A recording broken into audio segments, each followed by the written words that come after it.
We eat when we're not hungry.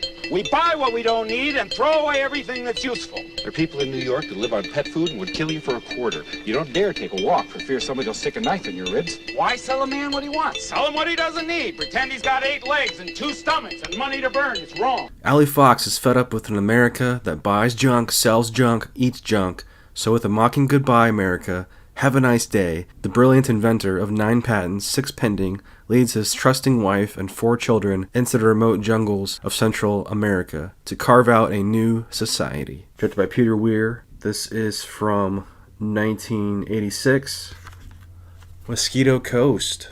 Harrison Ford, we know him, Han Solo, Indiana Jones, Jack Ryan, list goes on. He's always playing the good guy. In Mosquito Coast, I thought he was a good guy for like part of the movie.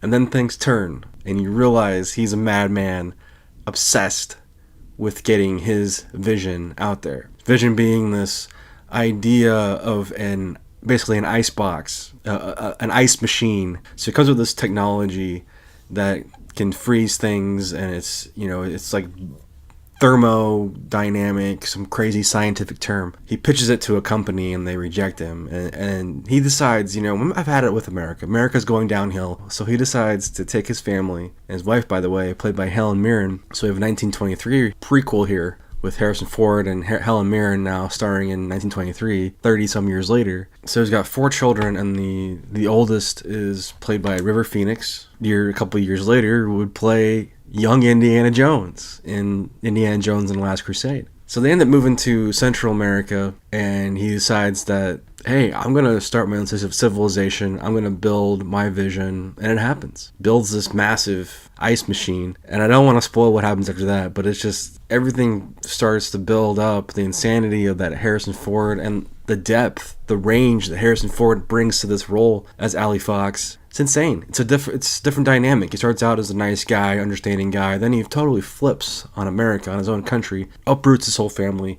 goes to try to make his, is it out of his obsession that he wants to make this ice machine and prove his point? Probably. Seems like he's got ego problems. He's got a lot of family problems, and the family's kind of just forced to go with him, and it's just chaos, man. And this movie, I had never heard of it. Sought out the Blu-ray. There is no Blu-ray. There's a DVD here. That's all I could find. This movie surprised the hell out of me. Peter Weir, director of Dead Poet Society, Master and Commander as well, with Russell Crowe, and so many other movies. But this one just kind of snuck under the radar, I feel like, and I don't think it was loved by every critic, or it didn't win any awards or anything like that. But man, if you want to see Harrison Ford really act and turn on a dime and show some full range as this obsessed inventor, check out Mosquito Coast. You won't be disappointed. And then you have Helen Mirren and River Phoenix on top of that. Helen Mirren doesn't have a whole lot to do in the movie, but she's there. She's a presence. The way that Peter Weir shoots this in the jungle, there's some fantastic scenery and shots. So I'm hoping that we do get a Blu-ray someday. But this DVD did have some special features, interactive menus, trailers. Not a whole lot. I guess there's not much. Just subtitles. But yeah, let's do a little show and tell here. This is the old DVD cases. It used to be. It's also double-sided, so you have full screen, widescreen. So if you've seen Mosquito Coast, let me know below your thoughts. For more Return of the Disc, visit returnofthedisc.com. Check out the audio version of today's show, available on all major podcast platforms. And be sure to subscribe to the YouTube channel.